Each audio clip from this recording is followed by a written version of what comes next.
Kejaksaan Agung mengungkap kasus dugaan korupsi tata kelola minyak mentah dan produk kilang minyak pada PT Pertamina Subholding dan kontraktor kontrak kerjasama atau KKKS pada 2018-2023. Kasus yang merugikan negara sekitar 193,7 triliun rupiah ini melibatkan sejumlah petinggi anak usaha Pertamina yang telah ditetapkan sebagai tersangka.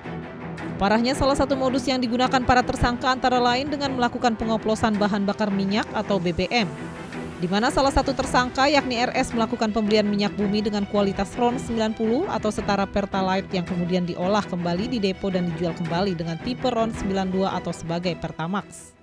Dalam pengadaan produk kilang yang dilakukan oleh PT Pertamina Patraniaga, tersangka RS melakukan pembelian atau pembayaran untuk RON 92. Padahal sebenarnya yang dibeli adalah RON 90 atau lebih rendah, kemudian dilakukan blending di depo untuk menjadi RON 92 dan hal tersebut tidak diperbolehkan atau bertentangan dengan ketentuan yang ada.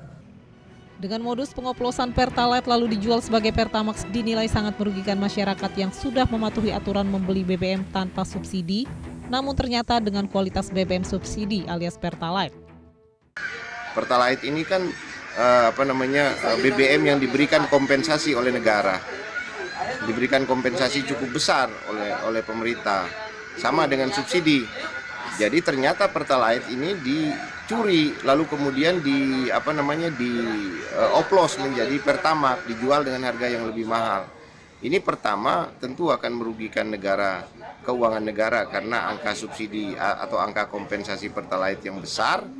Lalu kemudian merugikan masyarakat, kenapa Pertalite lalu dioplos lagi menjadi Pertamax. Nah, ini juga menjadi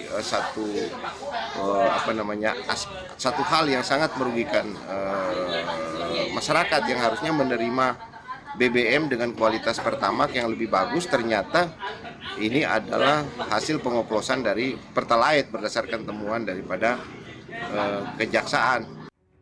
Dugaan kecurangan yang mengoplos Pertalite menjadi Pertamax dinilai sebagai salah satu pelanggaran kewenangan yang harus diusut tuntas. Mendesak pihak aparat penegak hukum dalam hal ini Kejaksaan untuk mengusut tuntas karena tindakan ini dilakukan oleh seorang pejabat publik di badan usaha milik negara yang kita banggakan melakukan tindakan ilegal. Supaya ini menjadi presiden yang baik, kita meminta aparat penegak hukum juga mencari pihak-pihak lain yang terlibat. Tidak mungkin Direktur Utama Pertamina Patraniaga melakukan tindakan ilegal ini secara sendiri. Yang kedua, dampaknya tentu kepada konsumen bahwa bahan bakar minyak mereka, BBM mereka, jenis Pertalite dan Pertamax tentu mengalami penurunan kualitas. Kasus ini seolah membuka buruknya tata kelola minyak mentah, khususnya dalam hal transparansi dan akuntabilitas dalam proses pengadaan migas oleh Pertamina. Terlebih bagi masyarakat yang selama ini selalu berkorban dengan membeli BBM non-subsidi. Tim Liputan melaporkan.